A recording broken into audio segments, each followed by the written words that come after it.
Alright. So ito na yung diskarte ko dito mga kamagila kung paano ko sinusolusyonan itong puputulin natin yan tapos wala tayong pantutukuran sa baba, no? So una dito, ito yung ginawa ko, no? Dalawang 2x3 tapos naglagay ako ng 2x4 papunta doon mga kamagilo. I-nail ko din sa magiging nagiging ano doon dowels na deform bar. Tapos ipinatong ko siya dito sa ating konkreto. Pag dingding natin dito mga kamukil, dito talaga nakatukod yung ating metal cladding. So ngayon, yung diskarte ko naman dito, kasi kapag wall flashing yung ating gagawin, wall flashing ibig sabihin nakapatong siya dito. Tapos ididikit natin dito sa wall natin, magiging wall natin dito. Papasok pa rin yung tubig, bagsak pa rin yung sa kisame. Ang gagawin natin, pwede namang gutters, no? Kaso lang ang gutters, pag nag-trouble, mahirap ayusin yon. Lalo na sa ganito, dikita na yung roofing natin at saka wall dito. So ang gagawin ko dito mga kamukil, PVC na lang, no? Na 4x4. Papakain natin siya dito, papunta dun. At least yung PVC, pag nagka-trouble, may leaking, madaling tanggalin, madali din palitan, no? Di kagaya sa gutter. Kapag mga ganito, PVC laging ginagamit ko dito. PVC pang matagalan naman yan. Mula doon ikukunikta natin yung ating PVC, tapon natin doon sa gutters na yan, papunta dito, paikot na yan dito. So madali ding i-bend ang PVC mga kamukila, gamit lang tayo ng pang-bluetooth natin.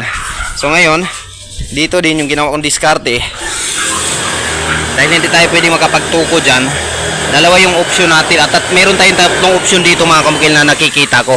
Pwede tayong maglagay ng bakal mula doon papunta dito, weld natin dyan, kaso lang magastos sa bakal. Pwede din tayong maglagay ng bakal, weld natin dito papunta doon, yung may ano doon, yung runner na nakalagay. Pwede tayong mag-adapt doon, kaso lang mataas na, magastos bakal. So yung ginawa ko mga kamukil, kumuha ko ng channel bar, may retaso pa kami channel bar dito ko siya pinapahawak. Ayan, kasi buot channel bar to lahat dito mga kamukil. Ayan, channel bar to dito, ito channel bar din to. So tagos yan hanggang dito. Ayan, hanggang dulo natin. So ito yung pumipigil ngayon sa bigat nitong bubong na to, didiin niya pababa. So minabuti ko mga kamukil na dito tayo magkuha ng pwersa, kasi solidong bakal to dito. Ayan, papunta dito, hindi basta matatanggal yan, hindi basta matatanggal. Ngayon yung pinaka problema mga kamukil, pinapatanggal ko na lang dito. Aalisin natin tong baligater na to, kasi ang mangyayari dito, kung napapansin nyo,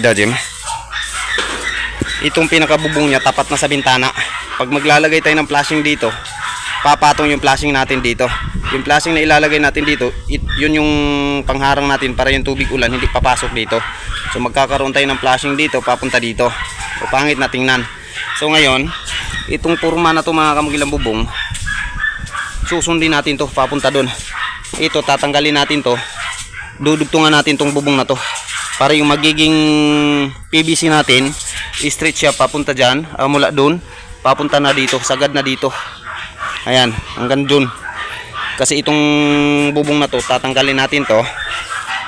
Ayan, kikita natin dito sa ilalim. Tatanggalin natin tong zipper lens na to, pati ito, pati yan mga kamukil, ito tatanggalin natin. So kung saan siya nag-eskwala dyan, i-straight natin yan papunta dun, para yung bubong natin, yung forma ng bubong na yan, maging flat natin papunta dito sa baba. So yung pinoproblema natin na katapat na ng bintana, no? Malamang kasi dito yung init nito, papasok dito sa bintana yung init ng roofing na to. So kailangan natin itong ibaba. So yung diskarte ko mga kamukil, ito yung susundan natin, yung sloping nito, yung bubong na yan.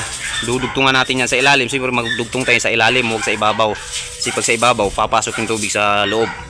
Dudugtungan natin sa ilalim. So malamang yung sloping niyan dito mga kamukil, itong taas na to, bababa to hanggang dito. So malayo na siya sa bintana na kinatatakutan natin. Pati yan, ikakat natin yan para nasa baba na siya. So yun yung pagka-diskarte namin dito mga kamukila. Diskarte na naabot namin. Ayan na. So PVC na lang, gutter na PVC yung ating babanat dito. Solve na yung problema. Papunta dun. Tingnan nyo, napakataas na dyan. kailangan natin ibaba yan para yung init mga kamukil papasok sa bintana. Yan, tatanggalin natin yung bali gutter na yan, tapos dudugtungan natin ang roping. Okay, maraming salamat sa mga nagbigay ng idea mga kamukil. Sa previous upload natin, maraming salamat sa inyo. Kanya-kanyang idea, kanya-kanyang opinion. O lahat naman ay tama, walang mali na. Pero hinanap natin yung pinakamabilis at matibay na pamamaraan. Kaya natanggal na ni Jimmy. So ito mga kamukil, tatanggalin natin itong bali gutter na to. Tawag nito bali gutter kapag kaganito. Ito yung nauuso noon mga kamukil nung kakaumpisa ko pala sa construction. Ito yung nauuso mga bubong. So tatanggalin natin itong bali gutter, tapos dudugtungan natin sa ilalim. So yung magiging sloping niyan papunta dito sa baba. So sa ganung paraan mga kamukil, maiiwasan natin yung init ng bintana papasok dyan. Kasi yan mga kamukil, ikakat din natin yan. Okay, Jim, birahin na Jim.